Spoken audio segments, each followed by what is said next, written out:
14 आणि 19 नंतर ज्या पद्धतीने आपण आमच्या जनतेच्या ज्या काही अपेक्षा होत्या त्या पूर्ण करण्यामध्ये थोडे कमी पडले, परंतु 24 नंतर अशा पद्धतीने कुठे करू नका एवढी विनंती या ठिकाणी राहील। मेळाव्याच्या निमित्ताने खासदार लोखंडे साहेबांच्या प्रचाराचा शुभारंभ किंवा प्रचाराच्या निमित्ताने या ठिकाणी जमलेले लोखंडे साहेब 14 आणि 19ला सलग 2 वेळेस निवडून आले आणि त्यांच्या निवडून येण्यामध्ये कोपरगाव मतदारसंघाचा फार मोठा वाटा त्या ठिकाणी राहिला। 2014 मध्ये 55,000चं लीड लोखंडे साहेबांना कोपरगाव मतदारसंघामधून होतं। 2019ला 40,000 मताचं मताधिक्य त्या ठिकाणी लोखंडे साहेबांना होतं। 2019च्या विधानसभेच्या निवडणुकीनंतर कोपरगावकरांच्या आशीर्वादामुळे मी सदस्य म्हणून या ठिकाणी काम करतो आणि आता आपल्या राज्यामध्ये असलेले मुख्यमंत्री एकनाथजी शिंदे साहेब असतील, उपमुख्यमंत्री अजितदादा पवार साहेब असतील, उपमुख्यमंत्री फडणवीस साहेब असतील, यांनी कोपरगाव विधानसभा मतदारसंघामध्ये भरभरून त्या ठिकाणी कामांसाठी निधी दिलेला आहे आणि म्हणून मला खात्री आहे का कोपरगाव मतदारसंघातले तमाम सर्व कार्यकर्ते असतील, सर्व जनता असेल, परत एकदा महायुतीचे उमेदवार म्हणून आपल्या मागे त्या ठिकाणी खंबीरपणे उभे राहतील आणि म्हणून आपण सर्व कार्यकर्त्यांकडनं मी लोखंडे साहेबांना आश्वासन देऊ का आपण बिनधास्त या ठिकाणी आपल्या प्रचाराला त्या ठिकाणी लागावं। पण निवडून आल्यानंतर लोखंडे साहेबांना विनंती राहील, 14 आणि 19 नंतर ज्या पद्धतीने आपण आमच्या जनतेच्या ज्या काही अपेक्षा होत्या त्या पूर्ण करण्यामध्ये थोडे कमी पडले, परंतु 24 नंतर अशा पद्धतीने कुठे करू नका एवढी विनंती या ठिकाणी राहील। जनतेने आपल्याला मोठ्या आशेने त्या ठिकाणी 14 आणि 19ला निवडून दिलं आणि आपण ठीक आहे अडचणी होत्या, परंतु आता तिसऱ्यांदा आपली निवडणूक होते। तिसऱ्यांदा आपण खासदार झाल्यानंतर तशा पद्धतीने कुठल्या प्रकारचं आपल्याकडनं होणार नाही याची काळजी आपण त्या ठिकाणी घ्यावी। उमेदवार आपण जाहीर झालेले, पण जाहीर होण्याच्या अगोदर अनेक बातम्यांमधून आम्ही ऐकत होतो, रस्सीखेच आपल्या उमेदवारीच्या बद्दल चालू होती, परंतु एकदा उमेदवार जाहीर झाला का त्याच्यामध्ये आपल्या महायुतीचा जो काही उमेदवार त्या ठिकाणी ठरलेला त्याचं काम करण्याचं काम आपण सर्वांनी त्या ठिकाणी केलं पाहिजे। म्हणून आपल्या महायुतीचे उमेदवार लोखंडे साहेब आता उमेदवार म्हणून घोषित झालेले आणि महायुतीमध्ये असताना आपण युतीचा धर्म आपल्या सर्वांनी पाळायचा, याचं काम आपण लोकसभेच्या निवडणुकीसाठी करावं अशा प्रकारची विनंती आपण सर्व पदाधिकारी कार्यकर्त्यांना मी या मेळाव्याच्या निमित्ताने करतो। जे काही मागच्या काळामध्ये झालं ते आपण सर्वांनी मागे सोडून भविष्याचा विचार करून त्या ठिकाणी कामाला लागावं अशी विनंती करतो। निवडणुकीचा जरी काळ असेल, आचारसंहिता असेल, परंतु नामदार विखे साहेब या ठिकाणी उपस्थित आहे, आपले पालकमंत्री म्हणून या ठिकाणी काम करतात।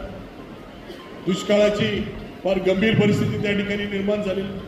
आमच्या पूर्व भागामध्ये असलेले काही गाव आहे जे पालखेड कालव्याच्या कमांडमध्ये येतात। आता पालखेड कालव्याचं रोटेशन त्या ठिकाणी चालू झालेलं आहे, हे पिण्यासाठी उपलब्ध आहे।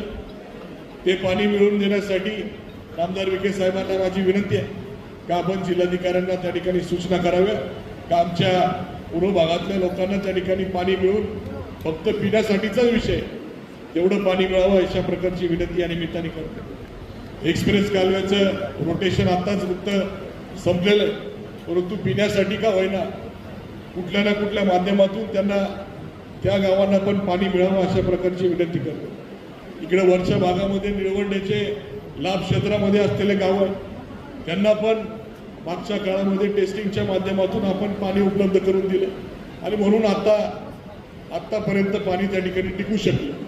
परंतु इथून पुढचा काळ हा फार गंभीर आहे।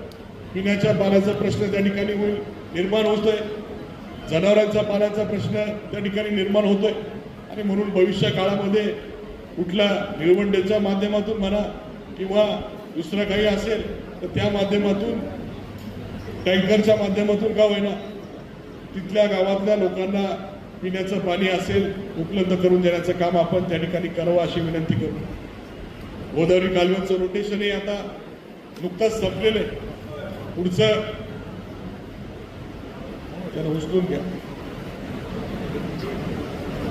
गोदावरी कालव्याचं रोटेशन आता नुकतंच संपलेलं आहे आणि पुढे उन्हाळी रोटेशन एक मिळण्याची परिस्थिती त्या ठिकाणी आहे.